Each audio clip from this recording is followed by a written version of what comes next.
a bad guy. Yeah, he's a bad guy. Former National Security Advisor John Bolton was indicted.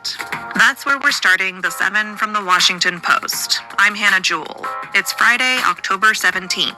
Let's get you caught up with today's 7 stories. John Bolton is the third longtime target of President Donald Trump to be federally charged in a month. He is a former national security advisor to Trump who has become one of the president's fiercest critics. Yesterday, a federal grand jury in Maryland indicted him on charges of mishandling classified and sensitive material. The indictment charged Bolton with 18 counts of transmitting or retaining national defense information. If he is convicted, the charges each carry a maximum 10-year prison sentence. The indictment alleges Bolton shared more than 1,000 pages of diary-like updates detailing his sensitive work in 2018 and 2019, with 2 relatives who were helping him with a book he published in 2020. You already heard what Trump thinks about him at the top of the show. At a White House event yesterday afternoon, he said his former national security officer was a bad guy. In a statement, Bolton maintained that as a career public servant, he would never compromise America's foreign policy or national security.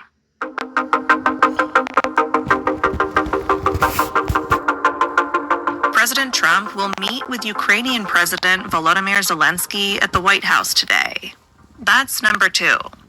Russia launched a full-scale invasion of Ukraine in 2022, and it currently holds about a fifth of Ukraine's territory. Neither side has made significant territorial gains over the past year. Zelenskyy wants to change that. Today, he will try and persuade Trump to supply Ukraine with long-range missiles for deeper strikes into Russia. Trump has said he is considering providing Kyiv with these Tomahawk missiles as putting pressure on Russian President Vladimir Putin. In the coming weeks, Trump and Putin plan to meet in Hungary to discuss how to end the war in Ukraine.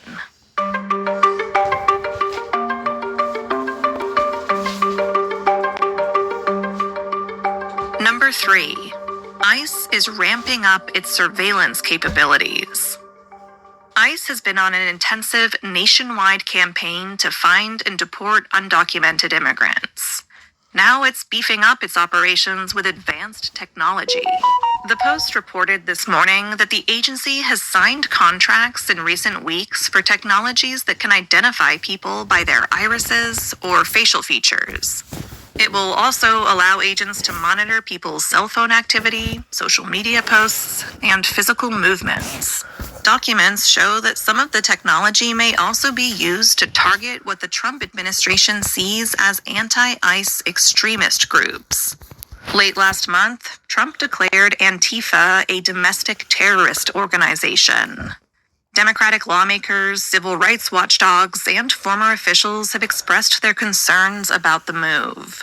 They say ICE now has a green light not only to monitor immigrant communities, but also to carry out broad surveillance of Americans exercising their First Amendment rights. Number 4. Lawmakers aren't getting much closer to ending the government shutdown. The federal government has not been fully funded since the start of the month. The closure is driven by partisan fury and a fight over who controls the government, and that could make it harder to resolve. In the House of Representatives, Speaker Mike Johnson has been adamant that he will not bring lawmakers back into session until the Senate passes the House's proposal to fund the government. Yesterday, Johnson criticized Senate Democrats for refusing an offer to hold a vote on extending Affordable Care Act subsidies after the shutdown ends. The future of those subsidies are at the heart of this stalemate. People see what's going on here. We should not have Border Patrol agents not paid right now because Chuck Schumer wants to pay political games to cover his tail. I don't know how much more simply to say that, and every single one of you know that's exactly what's going on. I don't like being mad, Mike. I want to be happy, Mike. I want to be the happy warrior, but I am so upset about this. Meanwhile, House Minority Leader Hakeem Jeffries, speaking on MSNBC this week, explained the Democrats' position. We view this as a partisan Republican spending bill that continues the trajectory of gutting the health care of the American people at a time when we need to fix our broken healthcare system. Many Democrats view this fight as standing up to an authoritarian president.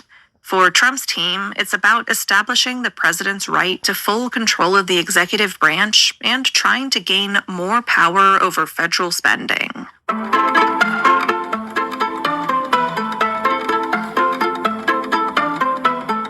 Number 5 is a Post exclusive. U.S. Special Operations helicopters flew close to Venezuela in recent days. A Post visual analysis shows that the U.S. military's elite Special Operations Aviation Unit appears to have flown less than 90 miles from the coast of Venezuela. According to a U.S. official, the planes were engaged in training exercises that could serve as preparation for an expanded conflict against alleged drug traffickers, or even potential missions inside Venezuela. Meanwhile, the top military officer who oversees operations in Central and South America is stepping down abruptly. Both moves have fueled speculation that Trump may be preparing to try and forcibly remove Venezuelan President Nicolas Maduro from power.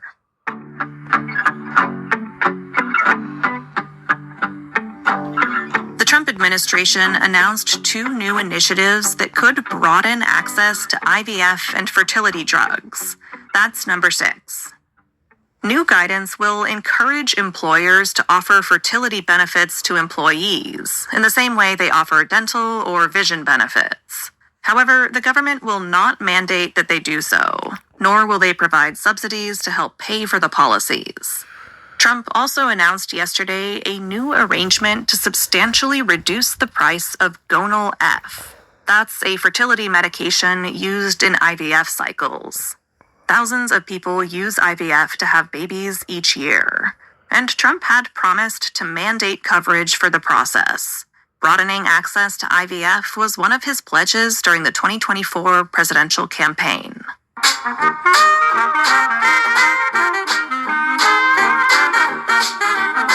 And at number 7, a New Orleans couple found the gravestone of a Roman soldier in their backyard. While clearing underbrush from the backyard of their home in March, Daniela Santoro and her husband found what they thought was a massive rock. In fact, they had just scratched the surface of a mystery that spanned continents and centuries.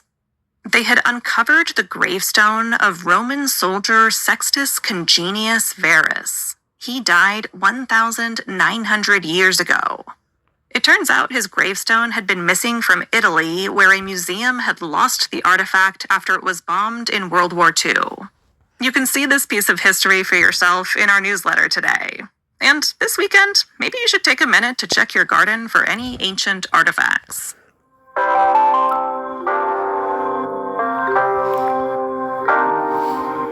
That's the show for this week. The associate producer of The 7 is Taylor White. The staff writers are Jamie Ross, Izan Akabau, and me. Special thanks this week to Rennie Svirnovsky, Lucas Trevor, and Christina Quinn. John Taylor is our editor. Copy editing by Melissa No and Thomas Haliba. Mixing and sound design is by Jim Briggs and Justin Garish. Our theme music is by Edith Mudge. Renita Jablonski is our director of audio. I'm Hannah Jewell. Thanks for listening and have a great weekend. I'll be off the mic again for a few days, but the rest of the team will meet you back here on Monday.